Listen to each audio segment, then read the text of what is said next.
Saludos estudiantes de iluminación. En esta presentación vamos a hablar de tres formas diferentes de percibir la luz. Vamos a hablar de la luz bajo el agua, vamos a hablar del espectro infrarrojo y vamos a hablar de la luz vista desde el aire. O sea, vamos a hablar pues de fotografía subacuática, de fotografía infrarroja y de fotografía aérea. Por eso he titulado la presentación La luz como casi nunca la vemos. Estos tres temas son en realidad temas amplios, grandes, o sea, aquí podríamos trabajar largo y tendido sobre ello. Mi interés es que ustedes conozcan pues lo básico, tengan una noción básica de qué hablamos cuando hablamos de este tipo de fotografía y que si ustedes quieren explorarlo más adelante pues tengan una base, sepan a qué se van a enfrentar y sobre todo entiendan a qué se van a enfrentar desde una perspectiva de iluminación. Ustedes pensarán, bueno, pero aquí, ¿qué tiene que ver la iluminación? Ah, bueno, es que hay que entender cómo se comporta la luz en estos escenarios tan diferentes para poder entender qué decisiones podemos tomar. Vamos con ello. Vamos con la luz bajo el agua.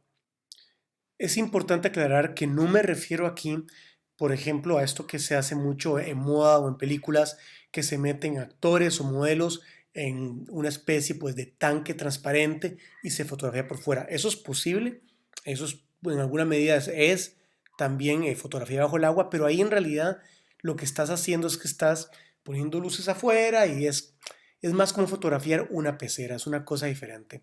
Aquí a lo que yo quiero referirme es básicamente a la fotografía que se hace ya sea en piscinas o en el mar o en ríos. Hay algunas diferencias, pero en general pues estamos un poco, entran en juego los mismos elementos técnicos y las mismas consideraciones. Bien, ¿qué ocurre cuando realizamos fotografía subacuática? Lo primero, conforme aumenta la profundidad, se pierden los colores cálidos. Se van perdiendo los colores hasta que llega a verse todo básicamente azul y tenemos una imagen monocromática. Por debajo de los 10 metros de profundidad, alrededor de los 10 metros, ya esto comienza a ser bastante notorio. Y bueno, conforme se va bajando más bajo el agua, es mucho más notorio hasta que uno, pues obviamente llega a la oscuridad, a las profundidades, que no será nuestro caso nunca. Entonces, esto nos obliga a tener que utilizar sistemas de iluminación si queremos registrar colores a determinadas profundidades. Obviamente, si estamos trabajando en un arrecife a poca profundidad, pues no hará falta. En ese sentido, para cierto tipo de fotografía, y me atrevería a decir incluso para piscinas, lo ideal es trabajar al mediodía con la luz solar bien intensa para poder tener un buen registro de color, etc. Cuando digo piscina me imagino gente que trabaja cuestiones de modelaje bajo el agua y este tipo de cosas. Las horas de trabajo vienen a ser cerca al mediodía. En aguas abiertas, pues sí, si estamos trabajando sin sistemas de iluminación y estamos trabajando a poca profundidad, insisto, pienso en un arrecife, pues claramente es una muy buena hora alrededor del mediodía para registrar colores, etc. De otra forma, pues lo que les digo, a la hora de comenzar a bajar, a tener más y más profundidad, perdemos los colores. Esta imagen que les pongo acá precisamente la puse por eso. Eh, yo creo que ahí no debería estar a más de 5 metros, relativamente poco a profundidad, pero vean qué curioso cómo lo que se registra es el amarillo de las colas. Y claramente esos peces pues deben de tener otros tonos más sutiles, pero ya a esta profundidad comienzan a perderse. Entonces eso es lo que va pasando, comienzan a verse solamente los tonos más puros o más chillones hasta que finalmente nos encontramos en el Big Blue, en el azul profundo y todo es azul. Luego, ¿qué otra cosa nos afecta a la hora de hacer fotografía subacuática? Las partículas en suspensión. Esto nos afecta directamente en materia de nitidez y visibilidad. De hecho, literalmente es la visibilidad bajo el agua. Mientras más partículas hay en el agua, menos visibilidad vamos a tener y por lo tanto nuestras tomas van a ser también pues menos nítidas. Esto es todo un tema aquí en Costa Rica, aquí en el Caribe. ¿Por qué? Porque claramente en la época lluviosa nos va a costar mucho tener esas fotografías bajo el agua que son como una piscina increíbles. Es decir, cuesta. En una zona lluviosa como la nuestra hay que trabajar sobre todo en el verano, etcétera. ¿Y cuáles son los efectos indeseados de esto? Bueno, los efectos indeseados es que, bueno, como les decía, tenés poca visibilidad. Ustedes pensarán, bueno, pero y si estoy fotografiando algo de cerca no será un problema. El problema es que si están fotografiando de cerca y eventualmente utilizando sistemas de iluminación, todas las partículas van a rebotar la luz de nuestros sistemas de iluminación. Se va a ver como una nieve. Entonces, es un poco la cosa problemática, ¿verdad? Por eso, cuando uno va al mar con intención de hacer fotografía, si llovió el día antes, uno hasta que ya sabe que tiene que cambiar el plan y buscar algún otro tipo de acercamiento. Entonces, bueno, esa es un poco la realidad. Un tema curioso que se los comparto de una vez es que mientras más fría el agua, más transparente resulta. Desconozco la razón biológica, desconozco la razón, si hay una reacción química o física, pero mientras más fría el agua, resulta más transparente. Entonces, eso es un fenómeno bastante curioso a la hora de trabajar en piscinas, a la hora de trabajar en el norte o en el sur del continente, bueno, o de cualquier parte del mundo, van a encontrar que las aguas son, pues, obviamente si no hay un estuario, pues desembocando, etcétera, pues normalmente mientras más fría el agua, resulta que tenemos mayor visibilidad y eso ahí resulta que es más transparente. Bien, finalmente, bajo el agua se trabaja con angulares, con ópticas macro y como mucho un 50 milímetros. No tienen sentido los teleobjetivos bajo el agua, por lo que les estaba contando, porque la visibilidad ya de por sí es limitada. Entonces, es muy raro que uno pretenda bajar con un 200 milímetros, con un 100 bajo el agua, porque pues, no te va a servir para ver nada. Normalmente trabajamos con ópticas angulares y con macros. ¿Ok? Bien, eso sería como esta parte como más técnica. Ahora, ¿cómo empezar en la fotografía subacuática? Espero que a muchos de ustedes les interese y que piensen, bueno, ¿cómo hago para empezar? Bueno, hoy por hoy esto se ha vuelto muy fácil. Quiero decir, hace 20 años, cuando yo empecé en la fotografía, eh, básicamente uno buscaba máquinas hechas específicamente para trabajar bajo el agua. Nikon tenía las famosas Nikonos, entonces habían equipos especializados. Hoy por hoy, pues hay más alternativas. La primera y la más simple y que está al alcance de muchas personas es básicamente las cámaras de acción. Todo lo que son, pues, cámaras de acción tipo GoPro, que son resistentes a la profundidad, son opciones excelentes para empezar en fotografía submarina. Ustedes pueden con esto jugar, probar. ¿Qué limitaciones hay? Bueno, limita que la óptica es superangular, algunas no tienen visor ni pantalla, entonces es un poco jugarse, la verdad. Y la sensibilidad a la luz. Son sensores pequeños, entonces la sensibilidad a la luz no es muy buena. O sea, si van a trabajar a unos pocos metros bajo el agua, va a funcionar bien y funciona. Básicamente funciona. Entonces, como les digo, rápidamente van a encontrar las limitaciones en caso que realmente quieran seguir explorando la fotografía bajo el agua. Pero para empezar, para darse cuenta si les interesa o no este mundo, una cámara de acción es una excelente alternativa. Luego, existen cobertores herméticos suaves. Estos son como bolsas con un cierre especial, como con un cierre Ziploc especial. Y ahí se coloca la cámara y bueno, hay de todo tipo. Hay para meterte desde teléfonos hasta cámaras reflex. Son una alternativa muy interesante, sobre todo en entornos controlados, como piscinas o lugares donde haya poca profundidad. ¿Ok? Incluso si están fotografiando deportes acuáticos tipo, yo que sé, kayaking, etcétera, o sea, para estar en un barco, son muy buenas opciones.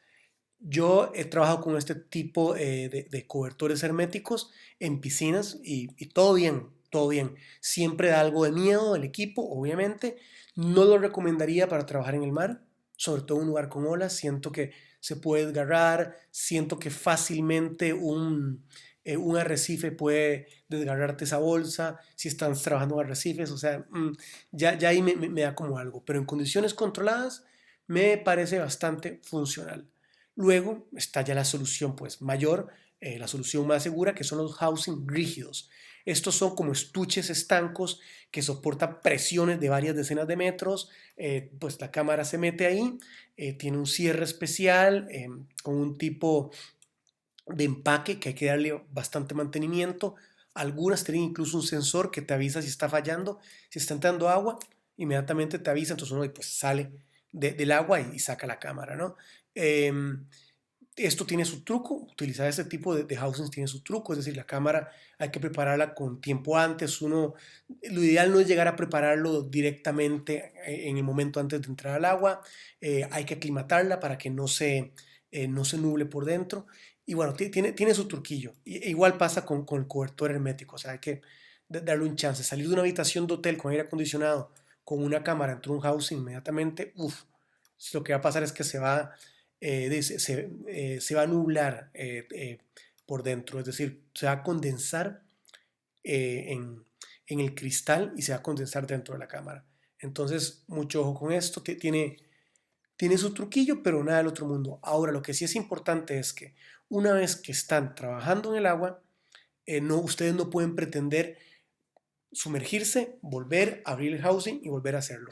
Hasta que no terminen de trabajar, hasta que no estén de regreso en tierra firme o donde sea que estén, ustedes no abren eso. Es decir, el housing se mantiene cerrado desde que empieza el trabajo hasta que se termina.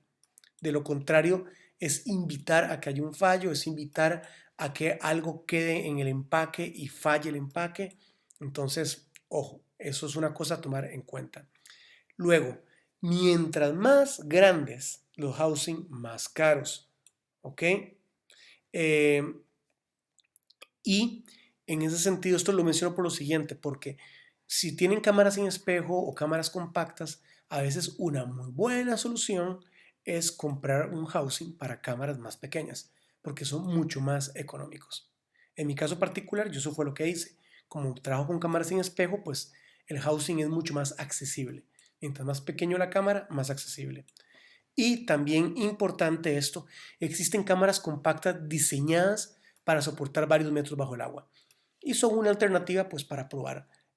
Olympus tiene un modelo muy interesante, que no recuerdo ahorita el nombre exacto, Fuji también, son teóricamente pues cámaras eso eh, pues para actividades extremas, entonces permite trabajar pues sacarse un poco la gana de experimentar en este mundo. Bien, aquí les comparto algunas imágenes. Em, Esta imagen de la mantarraya, pues no hay mucha profundidad ahí, yo calculo que estaría unos 5 metros, pero vean qué interesante cómo el fondo se está perdiendo y se vuelve ese Big Blue del que les hablaba. Entonces rápidamente el espectro se pierde.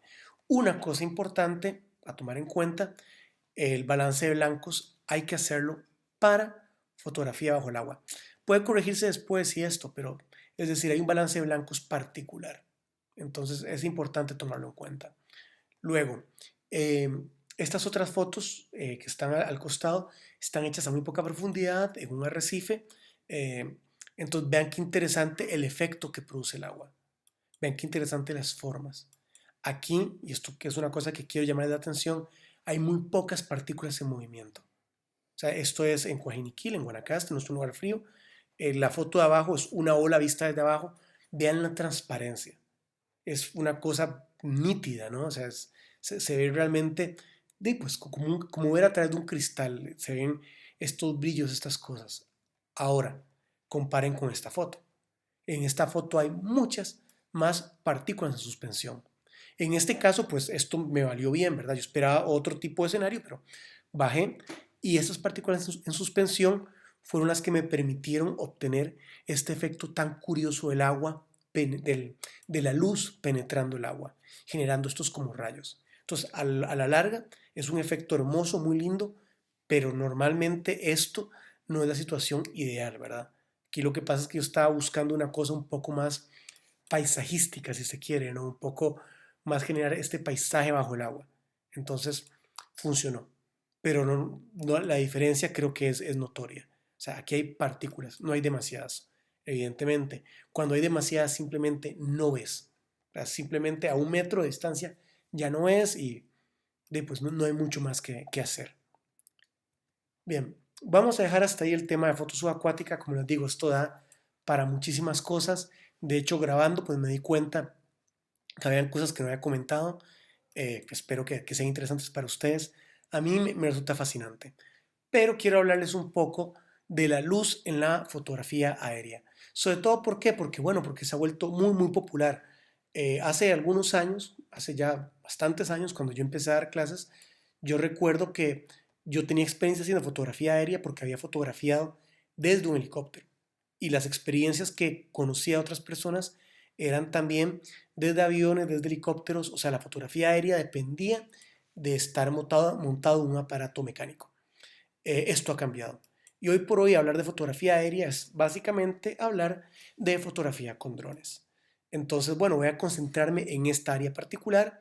Ojo, porque hay ciertas diferencias, ciertas cosas que son distintas. Es decir, un dron no puede volar demasiado alto. Hay ciertas imágenes que requieren hacerse desde helicópteros o desde aviones.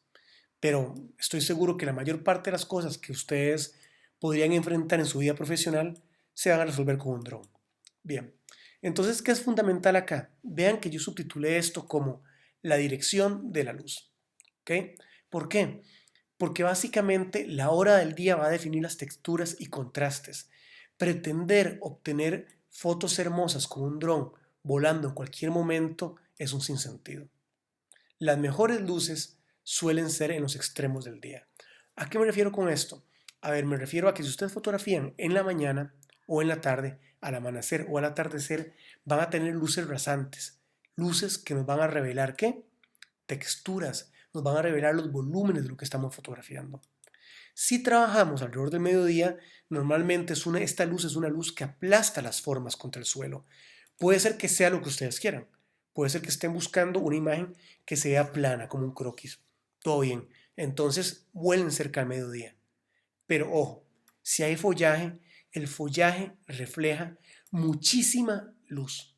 Y entonces tenemos un tema a la hora de revelar bien complicado. El luma se vuelve muy alto, entonces tratar de conseguir saturación, etcétera, es bastante complicado. Entonces, mi recomendación va más por jugar en los extremos del día, en la mañana o en la tarde. Y entonces, ¿qué pasa? Van a ocurrir cosas como esta imagen que les muestro acá, donde básicamente por un lado está la luz del atardecer que tiñe de dorado esas rocas y por otro lado estas rocas se van oscureciendo. Y esta imagen también tiene un truco que tiene que ver con el último punto. Es importante contar con filtros polarizadores y de densidad neutra. Aquí la luz está bajando, pero no solo eso. Yo aquí estoy utilizando un filtro ND de 9 pasos. Estoy utilizando un filtro ND, un filtro de densidad neutra, para poder garantizarme tener, ¿qué cosa? Tener ese efecto de velo en las olas del mar rompiendo contra las rocas. Por eso ese efecto acuarelado de la espuma junto con la arena que se levanta y esos tonos azulados del agua, eso es un efecto de la larga exposición. Y yo no hubiera podido lograr esa exposición si no hubiera contado con un filtro para hacerlo. En ese sentido, los filtros polarizadores también son súper importantes para poder contrastar ciertos reflejos, para poder pues, resolverlos un poco, matizarlos y poder tener más saturación en las tomas. Bien, recomendaciones para la fotografía con drones. Primera recomendación, eviten las sensibilidades altas. Por mucho que la cámara te lo permita, es mejor ser conservador, ¿ok? ¿Por qué? Porque si no van a ver afectado el detalle y la nitidez de nuestra toma. A no ser que estén trabajando con un dron de estos superpotentes con los que levanten una reflex, o con estos drones que tienen, que son de ópticas intercambiables, normalmente el sensor de los drones es pequeñito. Entonces una sensibilidad alta, va a ser bien problemática de trabajar más adelante.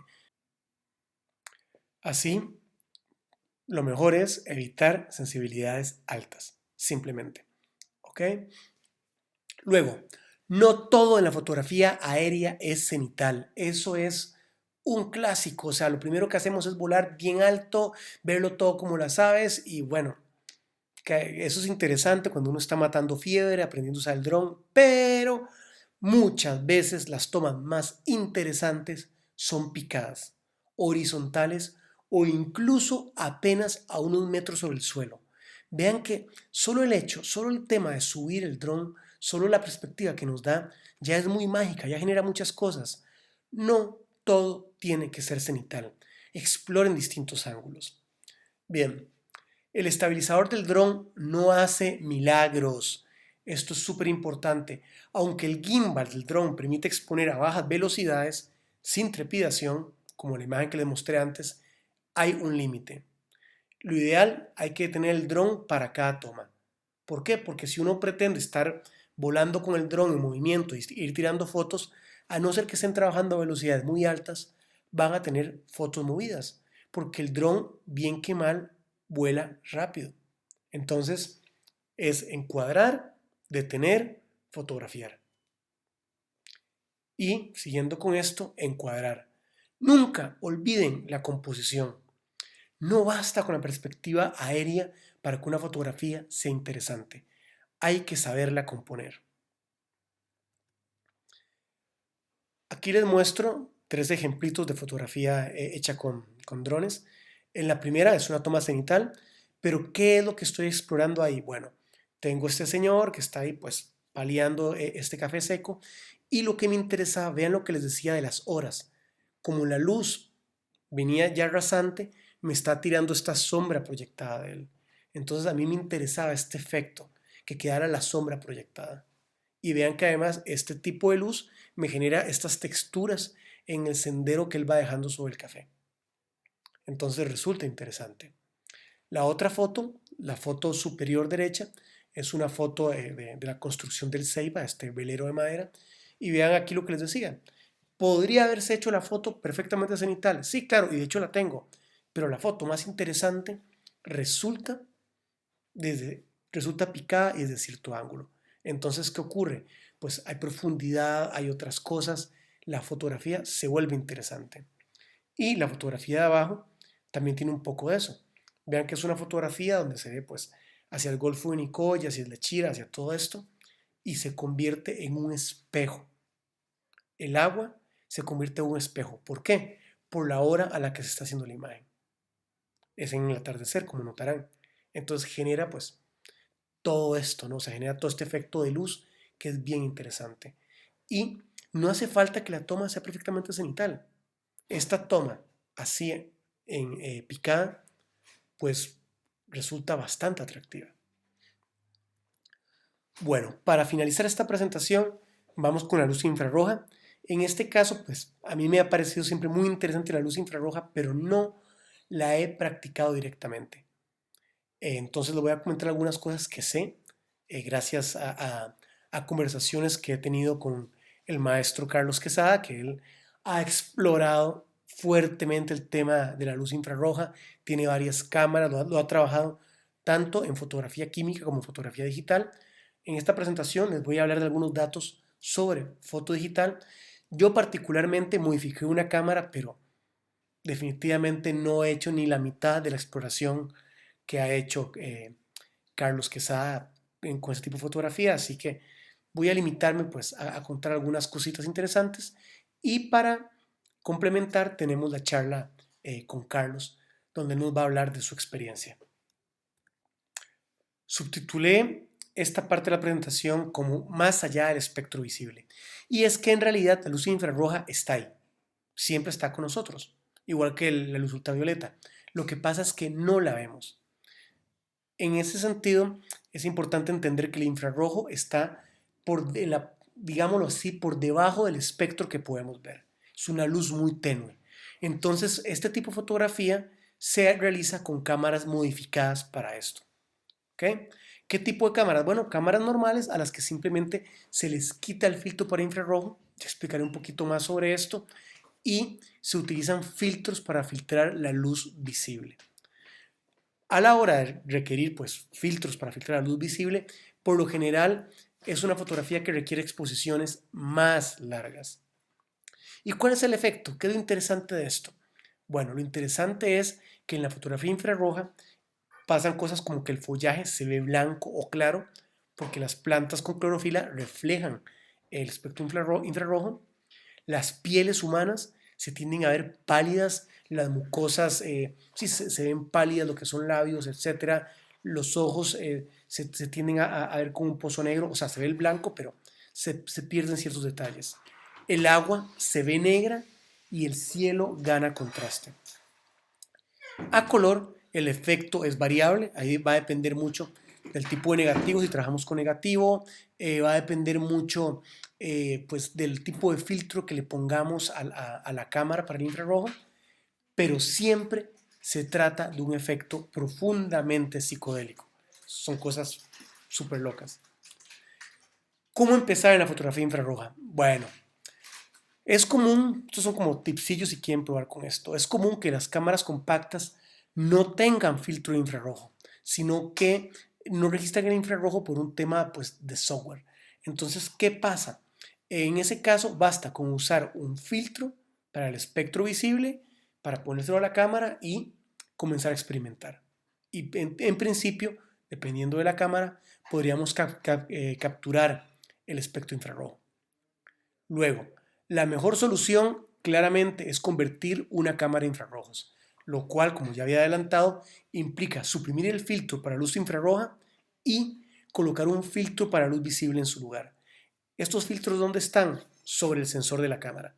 En la cámara, en donde está el sensor, hay una serie de filtritos, entonces bueno, se quita este filtro y se pone otro para luz visible. ¿Qué ocurre con esto? A partir de ese momento, la cámara solo puede usarse para fotografía infrarroja. Es decir, ya esta cámara no puede trabajar, no puedes trabajar fotografía normal con esa cámara. O sea, es una cámara que dedicas únicamente a eso. Por eso lo común es utilizar cámaras viejas para transformarlas. La fotografía infrarroja debe ser procesada en el revelado. Esto es muy importante. Es necesario hacer una serie de ajustes para lograr el resultado adecuado. No, no sale simplemente esto que les estoy mostrando, que son fotografías de Carlos Quesada, no son imágenes que salgan directo de cámara. Requieren un procesamiento adecuado para que se hagan así. Y finalmente, existen filtros que imitan el efecto de la película infrarroja. Filtros que se ponen en el lente y bueno, son una alternativa interesante para explorar esta estética sin transformar la cámara. Desconozco que también trabajan, he visto pues en algunas páginas y bueno, pareciera que funcionan. Es una alternativa. Les muestro, como les adelanté antes, algunas imágenes del maestro Carlos Quesada y bueno, estas imágenes, ¿qué nos muestran? Nos muestran precisamente ese efecto que les digo. Vean cómo las plantas se ven blancas. Vean cómo el zacate se ve totalmente blanco. Y vean el contraste en el cielo. Es súper curioso. Se vuelve toda una cosa como onírica. Entonces, efectivamente, este tipo de fotografía es muy atractiva, ¿no? Produce un efecto muy curioso que no es lo que vemos normalmente. El problema es que requiere efectivamente contar con equipos modificados para poder hacerlo. Pero bueno, ahí se los dejo para que si les pica el gusanito, tal vez quieran explorarlo más adelante. Eso sería por mi parte y bueno, estoy para sus dudas, preguntas como siempre y espero que el contenido de la charla con Carlos sea interesante para todos ustedes.